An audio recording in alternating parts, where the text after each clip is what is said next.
안녕히 주무셨습니까? 10월 11일 일요일 또 새로운 한 주가 시작되었습니다. 오늘 기도력의 제목은 살아계신 하나님입니다.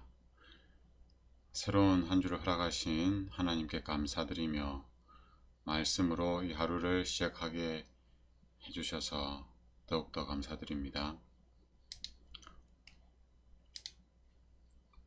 오직 여호와는 참 하나님이시요 살아계신 하나님이시요 영원한 왕이시라. 내가 친히 가리라. 이것은 광야를 지나는 여정 동안 주어진 약속이었습니다.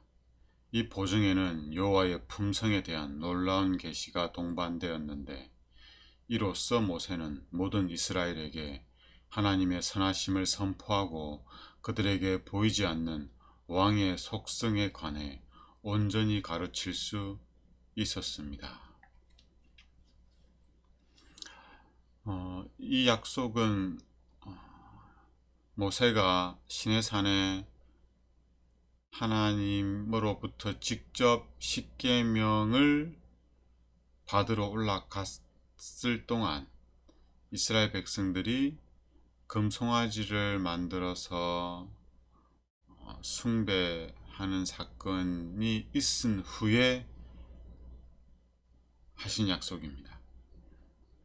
그러니까 하나님께서 이스라엘 백성들을 다 진멸하고 모세로 하여금 민족을 이루어서 하나님의 백성으로 삼겠다고 하였을 때 모세가 하나님께 이스라엘 백성들을 용서해 달라고 간청을 합니다.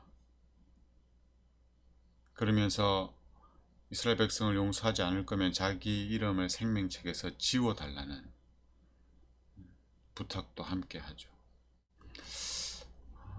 하나님의 말씀에 불순종한 이스라엘 백성을 향한 모세의 사랑은 자신의 목숨을 내어 놓을 만큼 컸습니다.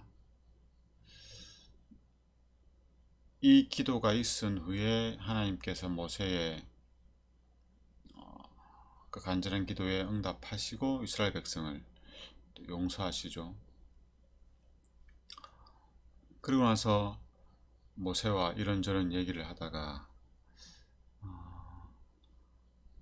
내가 이스라엘 백성을 가나안까지 들어가게는 해주겠다. 그러나 내가 그들과 함께 가지는 않겠다고 합니다. 그때 모세가 다시 한번 하나님께 간구를 합니다.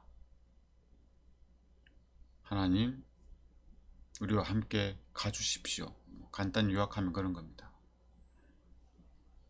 그리고 하나님께서 응답을 하시죠. 내가 친히 가리라. 그 이후에 모세가 하나님께 놀라운 요청을 합니다. 하나님의 영광을 보여주십시오. 하나님이 모세에게 직접 말씀하시죠.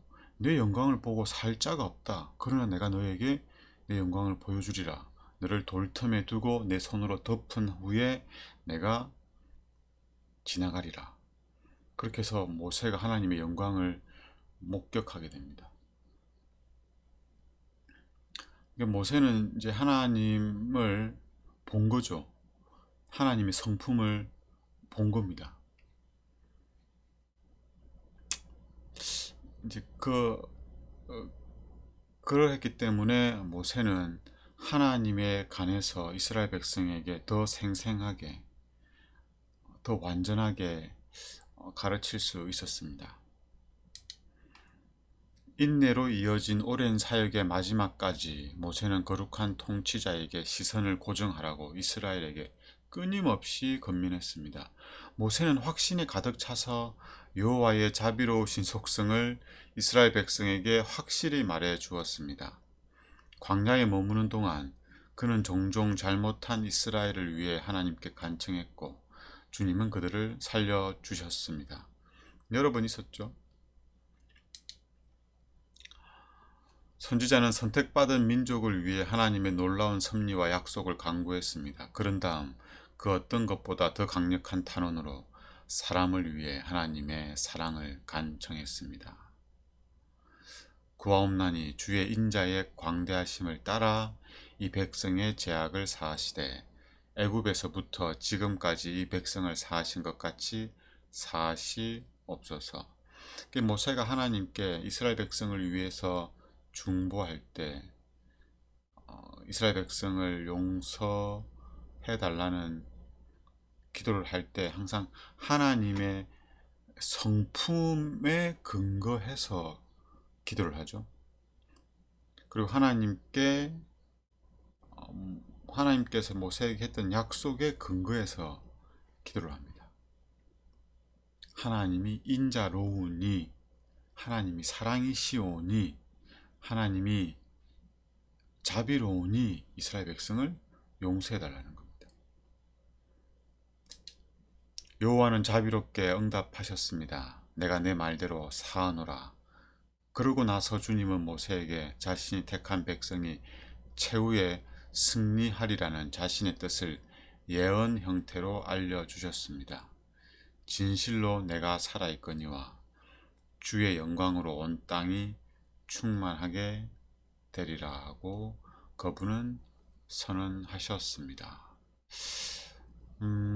이 말씀은 하나님께서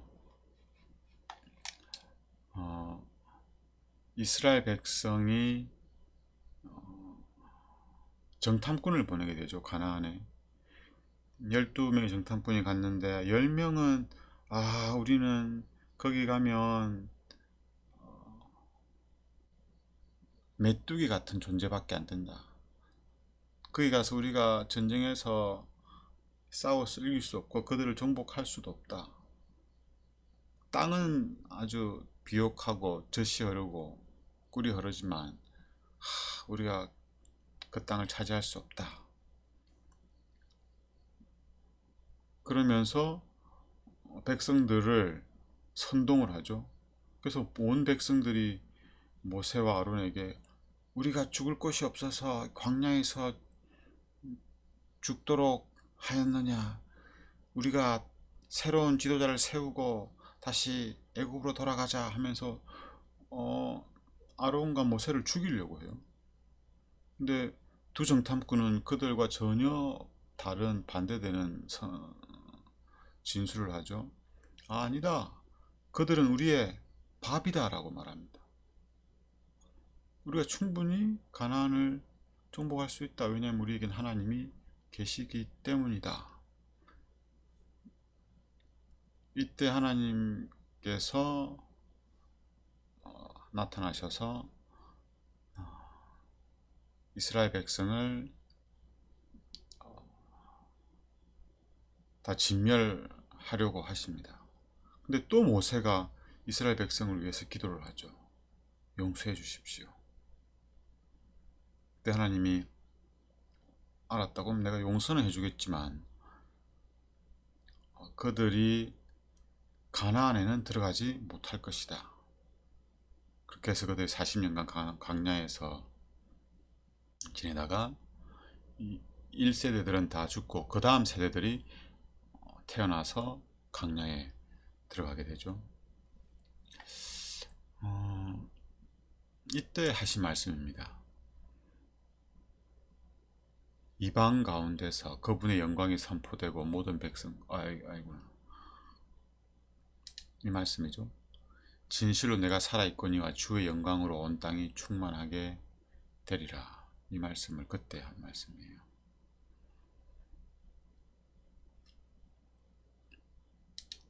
하나님의 영광, 그분의 품성, 그분의 자비로운 친절과 부드러운 사랑 등 모세가 이스라엘을 위하여 탄원하였던 이 모든 것은 온 인류에게 드러날 것입니다. 여호와의 이 약속은 이중으로 보정되었고 어떻게 이중으로 보정되었냐면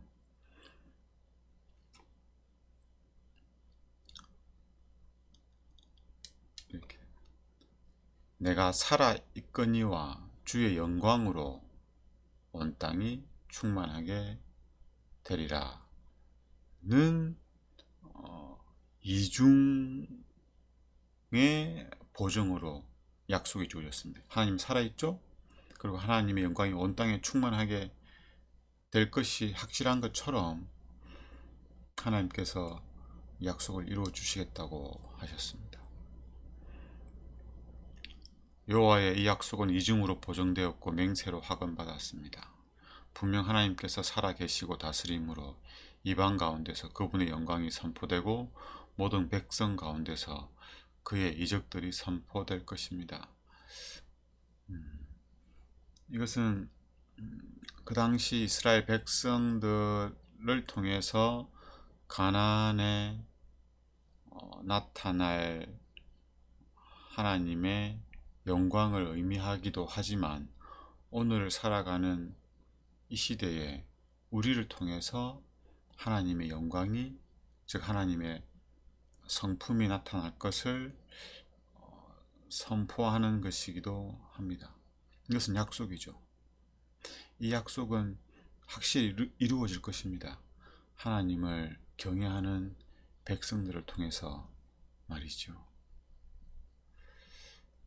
우리가 하나님의 영광을 드러내는, 하나님의 성품을 증거하는, 이 약속을 성취하는 그 하나님의 백성들이 되면 좋겠습니다. 개인적으로 기도하도록 하겠습니다.